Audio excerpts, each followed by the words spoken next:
How did you not throw in the towel and say, I'll go work on Wall Street? Before I was into God, I was into this crazy lady who channels ghosts. It's all about the law of attraction and all kinds of very spiritual stuff. I was wholesaling vintage, and then it turned into me wholesaling to TV and movie. Yeah, I sold a lot of vintage to the show Girls. Okay. So that show in 2014 or something, it was on HBO, and then it became. Wait, what was the name? I remember it. Yeah. You remember the Emperor of Thailand?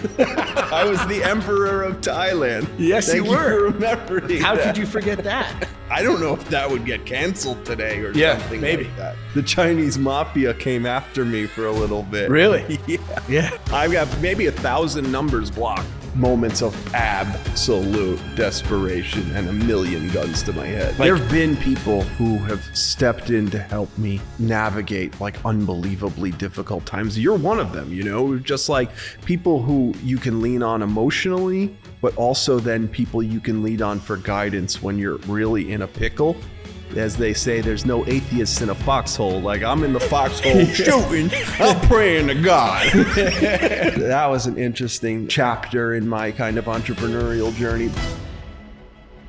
Topper. Yo, Nick. Welcome. Thank you so much. I'm so happy to be here. How you doing? Thank honored. you for making it. Oh man, I'm excellent. Just rocking and rolling. How you doing? I'm doing great. So I really appreciate you taking some time. As you know, we got this podcast. We're talking about entrepreneurs that are sort of getting after it.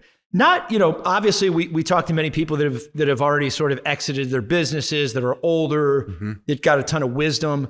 But we also love talking to people that are in the middle of it and grinding every day and doing it. Taking years off my life, just trying to make $1. There you go. There you go. Absolutely. So first off, let's just get into, what is your current business? And just if you don't mind, just telling us, a little bit about what's the name of it, where it's located, and what do you do? What are you doing right now on a daily basis? Okay, awesome. So the name of my business is Good Fair. We're a used clothing exporter and online retailer. How it works is we buy closeout used clothing. We buy used clothing, essentially, without giving too many details about it. And then we sort those clothes into different categories and then export them to global markets. So there is a retail component of our goodfair.com. And follow us on TikTok and follow us on Instagram. Pluggy plug, baby. Yeah, let's go. But ultimately the main business, and we're doing about over 1 million pounds a month of clothing processing. Can I stop you right there real quick? So you just said over 1 million pounds a month? Yeah. We're moving a lot of clothes. Can you just sort of tell us what that means? What does that even look like? Yeah, it's pretty wild. So we're out of Houston, 1 million pounds. Okay. Yeah. We're out of Houston, Texas. Find out and also let me say, Nick, thank you so much for having been so supportive to me throughout the past decade of this business. Absolutely. He has helped nurture me and, call during emergencies and all kinds of things. So, thank you. That's been lit. I've got goosebumps. Because it's taken a long time. Yeah. It's taken a long freaking time to kind of gain momentum. And I've made every mistake in the book. But we're out of Houston, Texas. And essentially, when people ask who wears used clothes, the answer is 70% of the global population. So a population of 8 billion people, 70% of that is wearing our cast-offs, our European and American Western world cast-off clothing. So it's pretty crazed. Everyone's wearing our old clothes in the world. And so the demand is really significant.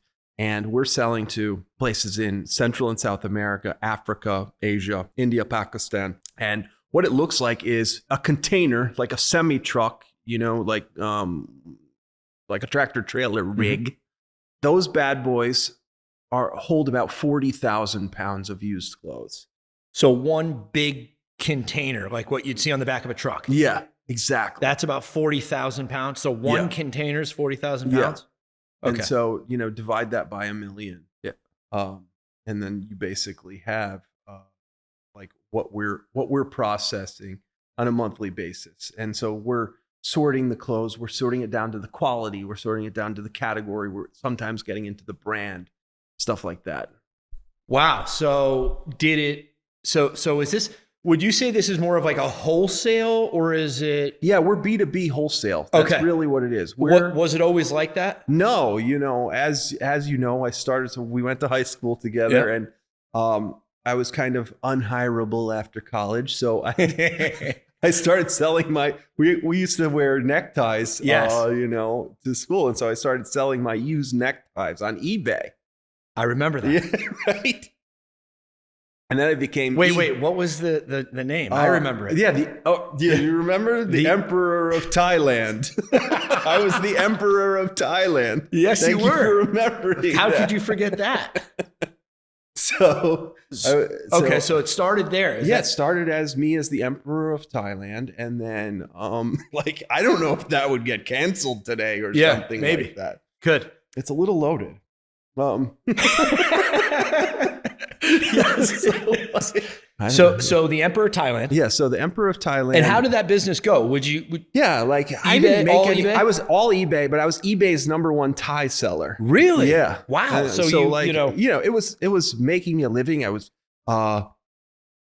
doing it out of a little studio apartment in the East Village. So I was living in New York and had thousands of Thais.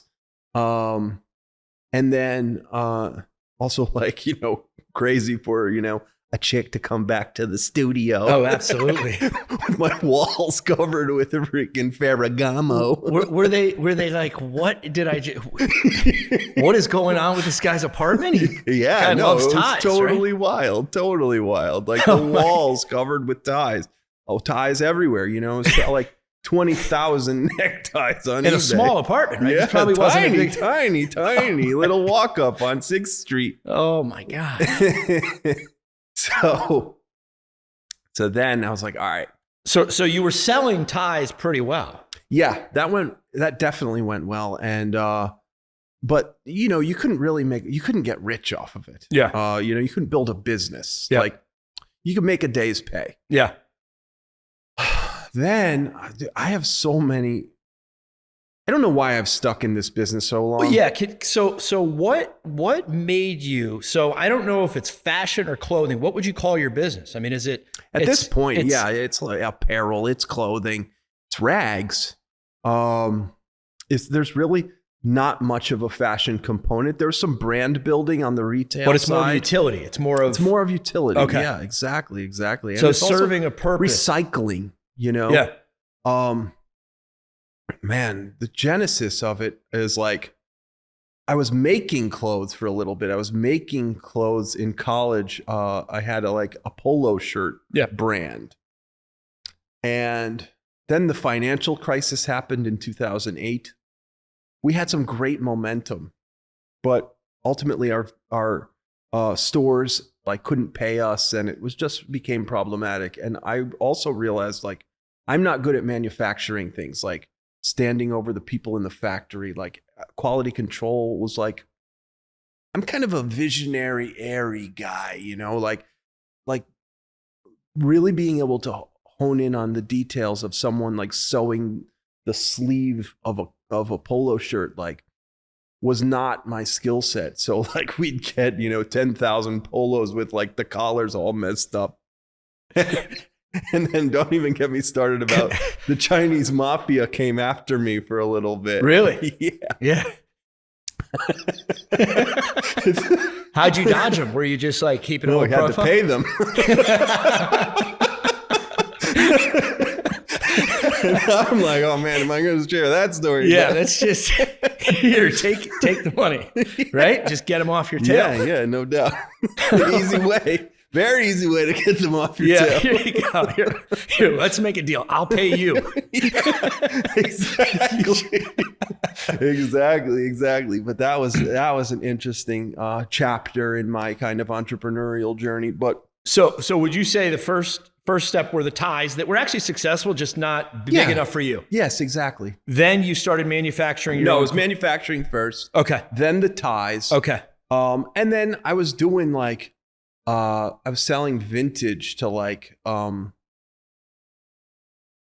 I was selling vintage to like stores. I was wholesaling vintage. Wow. Okay. So and then it turned into me wholesaling to TV and movies.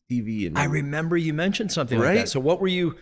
I think you said you had a contract for some show or something, right? Yeah, I sold a lot of vintage to the show Girls. Okay. So like that show in 2014 or something, it was like on HBO, and they were all like Brooklyn hipsters. Yeah. And so I was like finding those clothes because I was living in Brooklyn and I was like kind of a Brooklyn hipster. I still dress the same as I did when I was 10 years old. Yeah. But, you know, like it's the same uniform, but everyone else is changing around. Except these boots are, I think those are new, I moved right? to Texas. So, Yeah, you know, okay. that's true. When I moved to Texas, I started wearing cowboy boots like every day. And they got really comfy. But basically started selling, hustling vintage clothes to TV and movies. And I thought it was cool. Like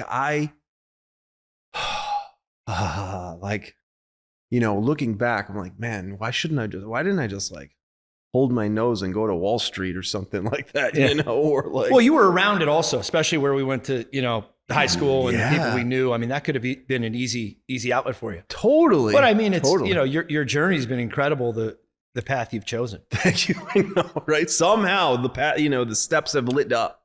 So did this current business? So you were helping people with vintage clothing, movie sets, things like that. Yes. How did this current business like start? Yeah, how did it evolve? Right. So essentially, I started selling online some more, and I wanted to scale that up.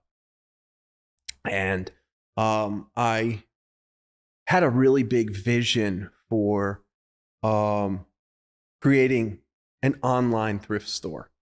That's really how, like, I thought, well, it was kind of the era that ThredUp like was coming around. And so that was started in like 2011. So like I saw that, but I had kind of a different vision for it, a different kind of brand ethos.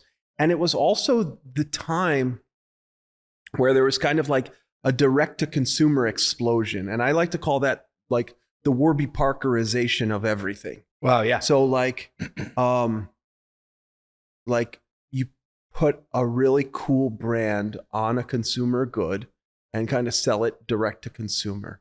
So there are many of them that have come out. So it's Warby Parker, it's Glossier, did it with makeup, Casper did it with mattresses. Many of these sort of products and companies that have struggled, and my company really struggled also because essentially, you know, only selling online had its problems. It has its strengths, but it has its weaknesses. And the weakness specifically of used clothing is that there's only one of everything. Mm-hmm. So it's really hard to, wow the customer, and you can't compete on price because you have products like Shein and, you know, Fashion Nova, where the price can be unbelievably low. Mm-hmm. So you have to spend these dollars on Facebook and Google to get the customers in the door. And ultimately became really, really difficult to scale that business to get the economics right. What were not necessarily the economics, but were you trending? Like how many people were ordering from you? Did you start to pick up? Well, in the explosion of it, like, okay, so around 2021, it really had a mega boom. Before we started doing exporting and finding that path, basically, I would say it was, you know, I think thousands of packages a day. Really? Yeah. So that's like, yeah, it was significant. I mean, no matter how you look at it, to be doing something like thousands of packages like a during day. COVID. Yeah. Oh, something happened during COVID. Our TikTok went viral. Really? Yeah. And everyone was sitting at home and wanting sweatpants and sweatshirts. And so we had a TikTok that went viral, and somehow the business just exploded. And we did, you know, I think over $300,000 in a single day of selling sweatpants. Wow. Yeah, it was wild. So this did catch on pretty aggressively. Yeah, totally. I mean, that's a lot. That's just a lot of people coming to your, Yeah. was it your site or your app? Or Yeah, what? that was the website. Okay. All Yeah. right. Wow. Yeah, pretty crazy. And how were they choosing the clothing?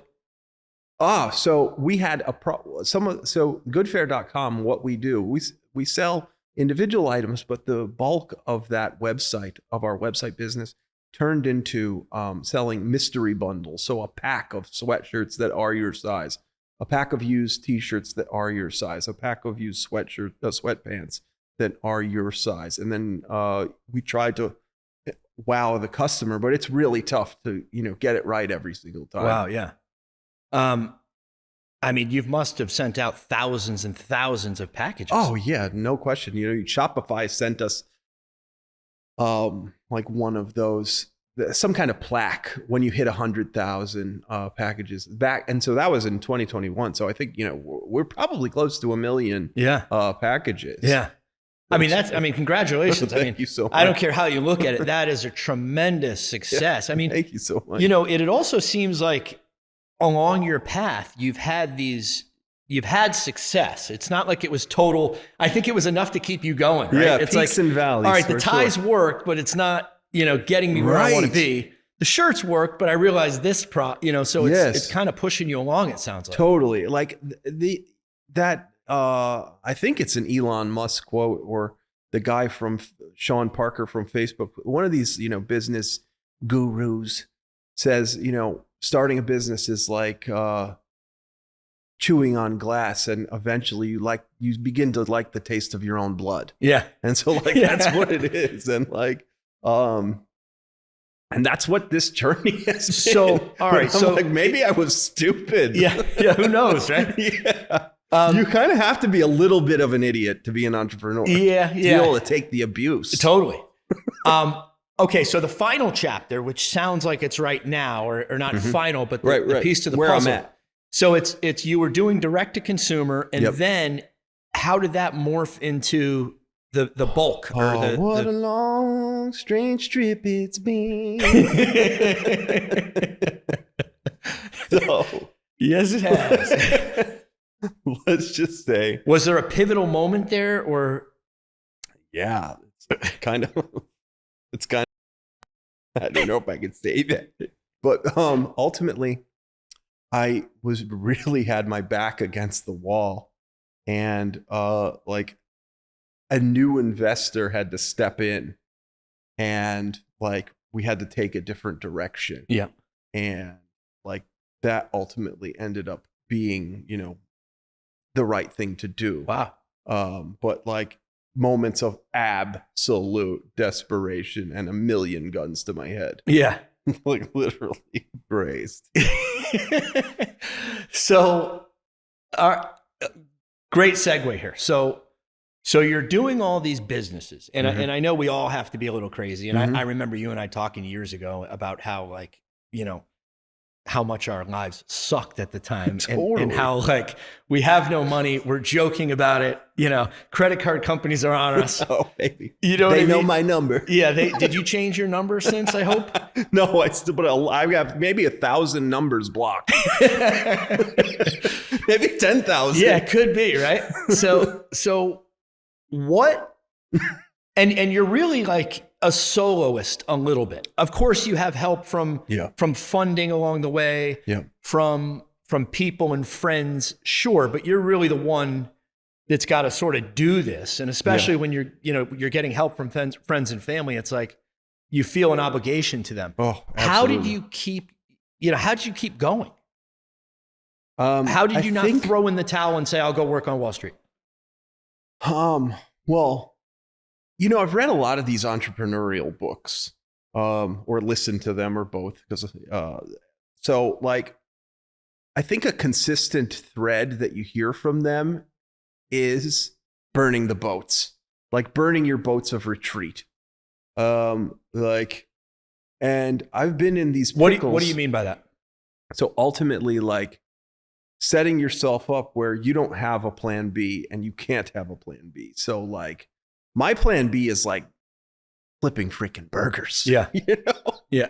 And like I'd be horrible at that. Yeah. So would I. Yeah. I'd screw it up. I would screw it up. Yeah. And so it's like, all right, I have to, I put myself in these scenarios. The expression is like building the plane while it's flying. But it's almost like, I put myself in these scenarios where like I have to figure this out, or like I'm, going to starve, something like that. And I'm fat, so I don't want to starve. That'd be terrible. Yeah, exactly. So what do you do? I know it's, I have to do it, but there's a lot of people in your position or the position you were in. Yeah. What have you learned over the past during those difficult times? Yeah. Like, there have been people who have stepped in to help me navigate like unbelievably difficult times. You're one of them, just like people who you can lean on emotionally, but also then people you can lean on for guidance when you're really in a pickle. Finding mentors, finding friends that, you can trust, and ultimately through the grace of God. And like that, those really harsh experiences, like back to saying the grace of God, like have made me found religion. And I'm like, yo, I need something. Yeah, no, it's serious. Yeah, like, absolutely. And so like, as they say, there's no atheists in a foxhole. Like I'm in the foxhole shooting, I'm praying to God. Yeah, absolutely. Whatever it takes. Right? Exactly. Yeah. Exactly. And, you could also tie that back to high school where we went, that not to also be so cliche, but the whole concept of aspiring and persevering and like them ingraining that into our DNA is like really freaking important. 100%. Because like perseverance is kind of the only reason why I'm having some success, because I continue to put myself in these crazy positions, but also keep moving forward. Yeah. How did you decide? How were you smart enough at the time to say, okay, because you're not really quitting, you're almost pivoting, but hey, the tie business isn't working, or the polos aren't working, because people can look at it as, okay, well, you quit. Or totally. did you quit or did you pivot? Like, because you're beat up at the same time. So it's an interesting sort of concept, totally, which I think a lot of people have to deal with.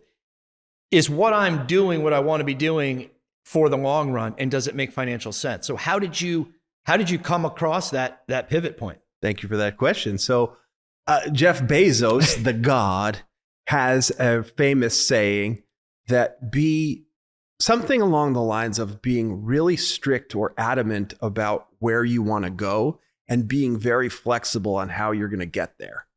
And, having that mindset has kept me going also, because I can be really, really, really pig-headed and something could be not working and I'll convince myself that it is working. And I did that for a very long time. And then I also, before I was into God, I was into this crazy lady who channels ghosts. I'm kind of really simplifying it. Yeah. Shout out Abraham Hicks. So there was this lady who channels this entity called Abraham Hicks. And I got really into this. It's all about the law of attraction and all kinds of like very spiritual stuff. And I put myself in a kind of state of delusion listening to this. And I think, I don't know now, I can reflect on it like it's been a blessing and a curse. I'm way less into it now. But the level that I was into it put me in a state of delusion that kind of hurt me and my business, which is also crazy. Before I was into God, I was into this crazy lady who channels ghosts. I'm kind of really simplifying it. Yeah. Shout out Abraham Hicks. So there was this lady who channels this entity called Abraham Hicks. And I got really into this. It's all about the law of attraction and all kinds of like very spiritual stuff. People to intervene. Yeah. I've had, I've lost lovers. Yeah. But I mean, your entrepreneurship just kept you moving. I mean, that's one of the problems. It's like you're doing it. You're not stopping until it gets done, no matter what anybody says. But then you have to step back and say, am I doing the right thing? Yeah, I've caused a lot of damage in my wake too, and one fine day I'll be able to write a check to, benefit people and things that, and so some charities or something that to kind of cleanse my soul of my fuck ups. But wait, what was the question? I'm turning into therapy session. No, that's fine. Therapy's good. Okay. Therapy helps everybody. Thank you, it was just, how'd you make that pivot, which you've basically answered? I mean, it was through yourself, through reflection. Yeah. Like friends. What works. Yeah. Yeah. Friends, family, just, and also like just trying to, okay, then if you really want to get into it, like one of my ultimate heroes, around 2017, 18, this book came out called Principles by this hedge fund guy named Dalio. And he breaks down how he looks at the world, and like he gives you structure to like how to view reality. And there are all different like elements to it. But that was an unbelievably eye-opening book for me because it showed me ways to understand reality and predict reality in ways that like gave me a certain sobriety and new perspective and fresh perspective that has been unbelievably helpful in navigating business and life. And I can go into the details of it, but like this guy is really one of my favorite minds of all time. Wow. Incredible. Yeah, I love him. And so that book, Principles, kind of made me stop with like the ghost stuff, or like, the channeling and all that sort of thing, and gave me like a new sort of North Star on how to kind of navigate business and life. So what is, so you've managed to somehow get through those. What kept you in we'll call it the clothing business, which sounds like it was your third attempt. How did you stay there? Man. How did you not go to Wall Street? I always like so messed up, man. Like I always wanted to be this like iconoclastic, like maverick guy. And it wasn't tied to money until I really hit 40. Like I was like, I gotta really freaking make some money. Hang on a second. Yeah. It was always about like, I was always inspired by, people like building something big and like doing something wild and like doing something really unique. And that was kind of my motivation rather than like just money for money's sake. Mm-hmm. And so somehow I thought that, first of all, I was moved by the product. I liked the product. I like the industrial aspect to it. I'm like, I gravitate towards that. Mm-hmm. And I thought that I had something to contribute. And that was ultimately, you have to freaking love the product if you're going to sell it, because things get so bad, or hard, that like I could find solace in like, okay, like I feel like I'm doing something good with the recycling. I'm clothing, more than half of the world. And I've got a good message, and like those elements absolutely kept me going. And like, I liked the day to day. I liked the people I was working with. I shouldn't even say it in the past tense, but those are the things that continued to keep me motivated and inspired. I love finding a crazy perverted t-shirt in like the £1 million. Like that, like, is it really fun to me? You know, it doesn't have to be perverted, but a crazy old thing or something with value. Like I freaking love the treasure hunt aspect of it. It really like rings my bells. Yeah. Do you sit and sort of pinch yourself and say, we're doing £1 million of clothing a month? I mean, how do you comprehend that? Or are you just still so into it that it's just another day? Yeah, it's kind of just another day. Because in my mind, I'm like, you know, comparing myself to like Zuckerberg or something like that. I'm that insane. So I'm like, I am nothing. You know, so yeah, it is cool, but like, you know, always, you know, on to the next. But it definitely is, you know, something to be proud of for sure. Yeah, I mean, it's incredible what you've achieved. Oh, thank you so much. How many I would say employees is that fair? Yeah, like yeah, under you within your warehouses, or is that? I mean, do you manage all aspects of your business? Well, we have an employment agency, so we have some temp workers.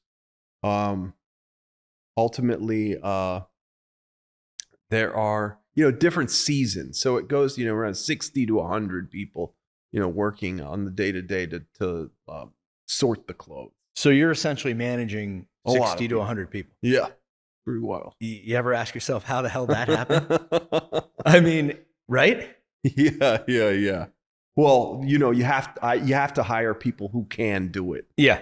So I have people under me that ultimately, you know, who actually do a good job managing people, unlike myself. So looking back, what advice would you give to your younger self of being an entrepreneur and really pushing forward? And, you know, it's tough because I think your journey, although you've had a few different steps along the way, I mean, mine was similar in a lot of ways, that it was just failure, struggle, and then it started for me.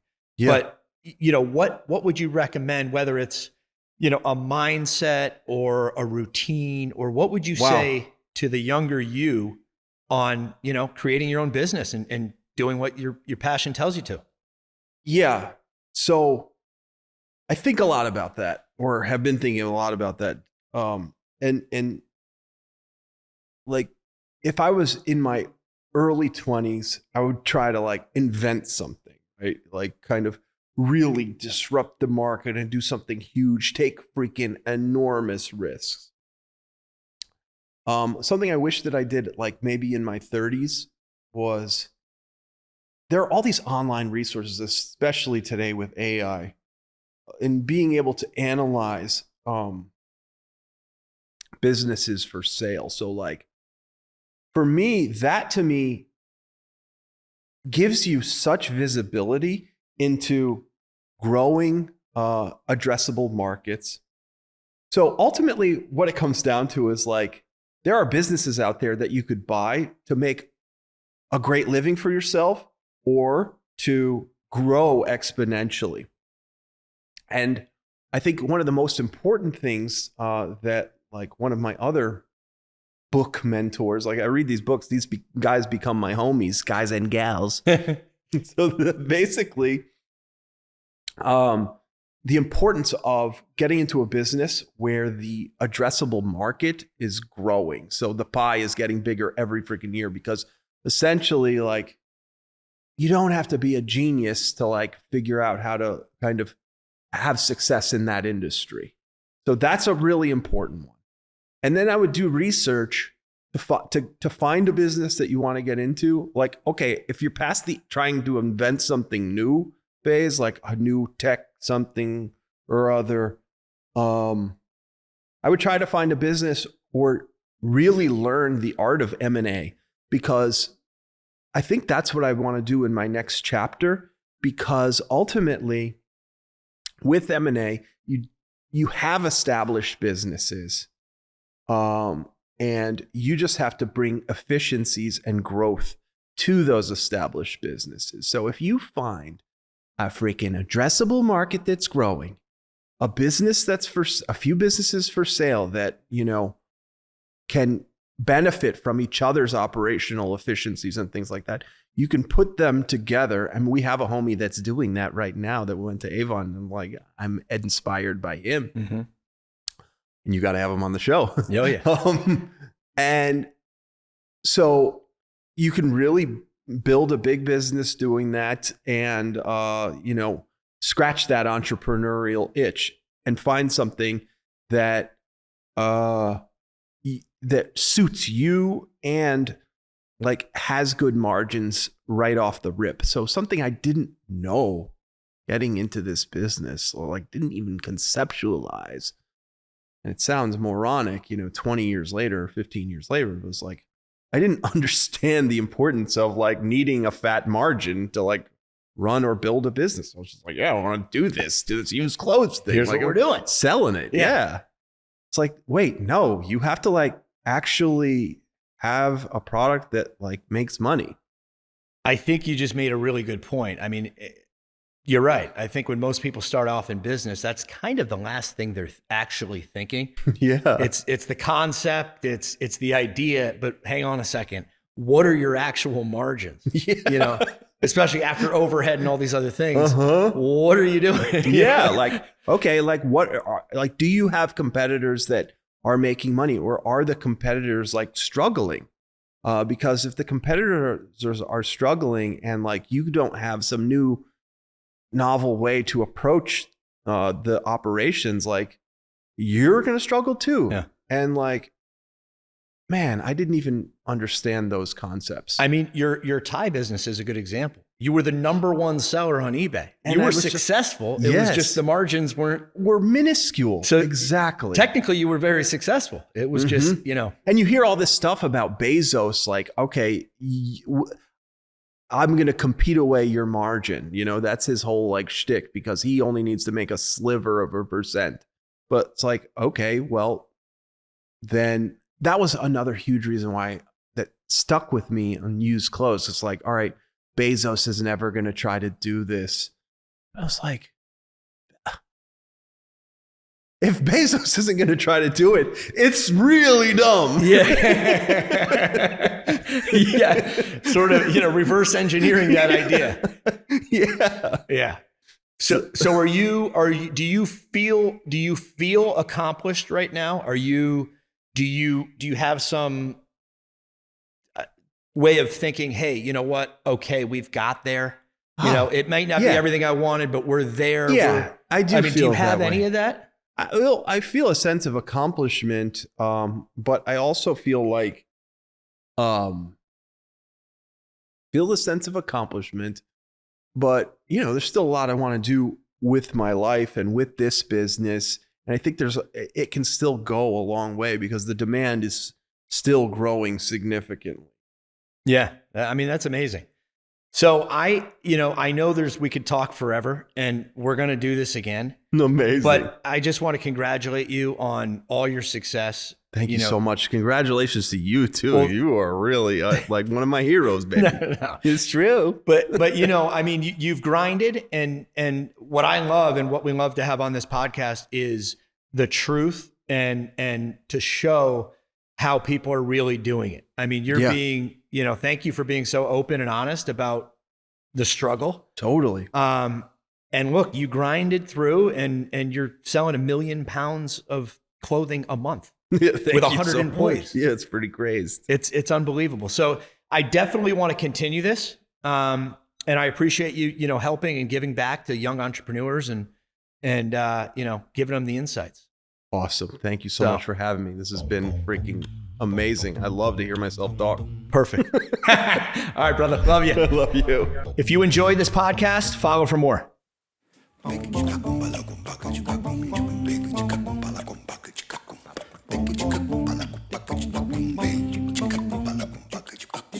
Desço a ladeira, vou na praia, vou no parque, vou na cachoeira.